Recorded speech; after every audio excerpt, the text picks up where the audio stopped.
Hi, I'm Jason Brand, staff attorney for the Maryland Association of Realtors. I'm here to talk to you today about paragraph 25 of the MAR contract, which addresses which party is responsible for the payment of state and local transfer taxes and recordation taxes. To begin with, let's review Part A of paragraph 25. Part A cites Maryland law, which provides that, unless otherwise negotiated in the contract, the cost of any recordation tax or any state or local transfer tax shall be shared equally between the buyer and the seller. Pretty straightforward, right? Part B of paragraph 25 is not quite as straightforward, and from time to time we get questions on the legal hotline asking for an explanation of exactly what the language means for a first-time homebuyer. Part B begins by stating Maryland law.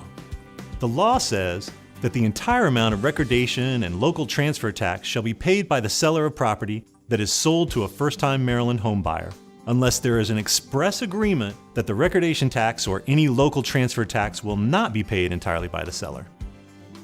If this was all that paragraph B said, then clearly the seller would be responsible for payment of the recordation tax or any state or local transfer tax. But paragraph B does not end there.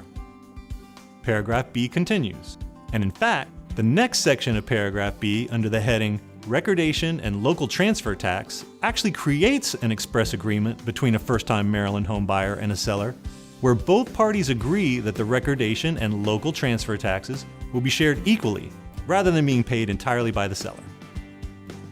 So to be clear, the default position under the MAR contract is that the parties split the recordation and local transfer taxes even if the buyer is a first-time Maryland homebuyer. Can this default position be changed? Yes. If the parties want to agree to an arrangement other than a split of the recordation and local transfer taxes, such as the seller or buyer paying all the local recordation and transfer taxes, then the parties should include the MAR addendum titled First-Time Maryland Homebuyer Transfer and Recordation Tax Addendum. This addendum provides an opportunity for a first-time Maryland homebuyer and a seller to expressly agree to any arrangement they want regarding payment of local recordation and transfer taxes. Now, who pays the state transfer tax if the buyer is a first-time Maryland homebuyer? To begin with, when a contract does not involve a first-time homebuyer, the state transfer tax is 0.5% or 0.5% of the sales price. And typically, this 0.5% state transfer tax is split equally between the buyer and the seller. In other words, the seller typically pays 0.25% or 0.25% of the sales price, and the buyer pays the same.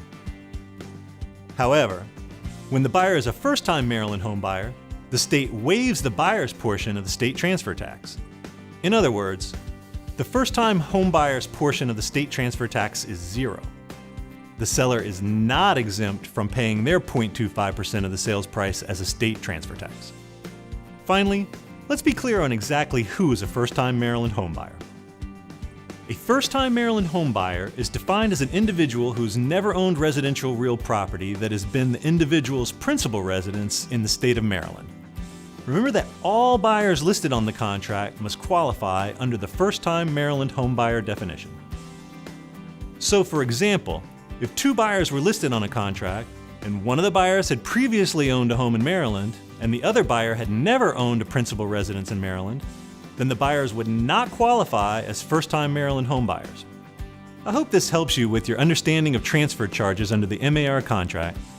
Thanks for tuning in.